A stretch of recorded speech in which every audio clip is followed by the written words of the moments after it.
Could you imagine risking your own life for the freedom of others? Well, today, March 10th, we honor one of the bravest, most selfless women to ever live, Harriet Moses Tubman. Given the nickname Moses for her unrelenting will to set her people free from the systematic and literal chains of bondage. Quote, "Every great dream begins with the dreamer. Always remember, you have within you the strength, the patience, and the passion to reach for the stars to change the world."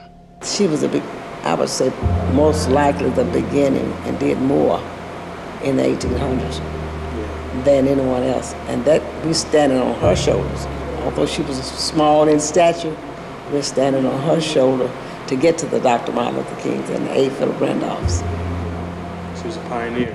Pioneer, a hard worker, stayed up many nights with her flashlight and directed those enslaved, even those who were scared and shaken. She said, you just keep on running, do not stop. And that's what I like about it. She had the tenacity. You can't stop, and we tell this to the children today. Don't give up, because you're going to run into obstacles. And change the world is exactly what Harriet did. Born Araminta Ross in the early 1820s, she was the fifth of 9 children. Suffering from a head injury at a young age, Harriet experienced headaches and acute sleeping spells. During these sleeping spells, Harriet would have visions that some say gave her an edge and aided her in missions back and forth, guiding her people to freedom. To this day, it is not for certain exactly how many people Harriet freed. Some say hundreds, but Harriet claims more. Quote, "I freed 1,000 slaves. I could have freed 1,000 more if only they knew they were slaves."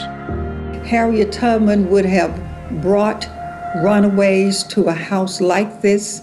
The person who owned the house would have been an abolitionist, and she would entrust those people to hide them and to get them on and give them safety, give them food and clothing and warmth, and then they could make their way on to another safe house. So this would have been a real refuge for those who were escaping to freedom. Harriet Tubman depended on people like Jacob Burkle throughout the North to help her in her journey to freedom. During this time period, majority of people in bondage were illiterate, so instructions on how to navigate the countryside couldn't simply be written down, but were secretively passed from plantation to plantation through music. Harriet used coded songs to pass on critical information, whether it be a sign of safe passage, a sign to stay clear of dangerous areas, and even directions on how to follow the stars. For example, Harriet used to sing one of her favorite songs, "Sweet Chariot." If a slave heard this song, they knew they had to be ready to escape at any given moment, because a band of angels were coming to take them to freedom.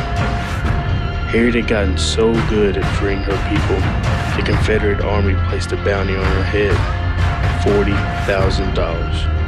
In the late 1800s, that was a fortune.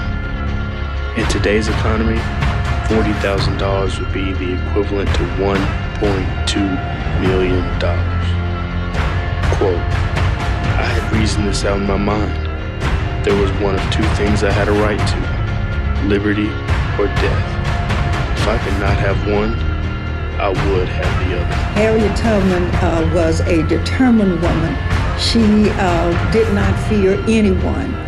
She believed in herself. She believed in freedom, and she was going to do whatever it took to get to freedom. Not only that, but to take others to freedom. So she had concern for her fellow man. She was an individual that did not let anything stop her. So she has certainly influenced me throughout my life. And when I think there are challenges that I cannot overcome, I think of people like Harriet Tubman. Completing over 17 missions to the South and back, not only did Confederate soldiers take notice, but so did the Union Army. Harriet was recruited by the Union Army to act as a nurse, a scout, and a spy. They knew how beneficial Harriet could be based on her knowledge of the terrain and ability to infiltrate enemy territory. Harriet not only was a symbol of freedom, but was a weapon of justice. In the 1860s, Harriet put together a spy ring made up of former slaves at a Union camp in South Carolina. As a team, they scouted waterways and Confederate supply lines, gaining intel on location of soldiers and ordnances. The usefulness of this information came to be highly beneficial when Union boats carrying black troops journeyed down the Combahee River into Confederate territory untouched. The boats proceeded unharmed because they knew exactly where enemy mines had been submerged. Quote, "'Twasn't me, 'twas the Lord. I always told him, I trust you. I don't know where to go or what to do, but I expect you to lead me." And he always did. Harriet obtained her strength through her faith, the same faith that pushes us now each and every day. The same faith that gives us strength to fight evil and injustice. Today, March 10th, we celebrate the life of Harriet Tubman, not only as a black woman, but as a hero for many generations to come, a lighthouse for the lost, a safe house for those seeking refuge, an example for all of us not to let anything stand in our way, even when all the odds are stacked against us.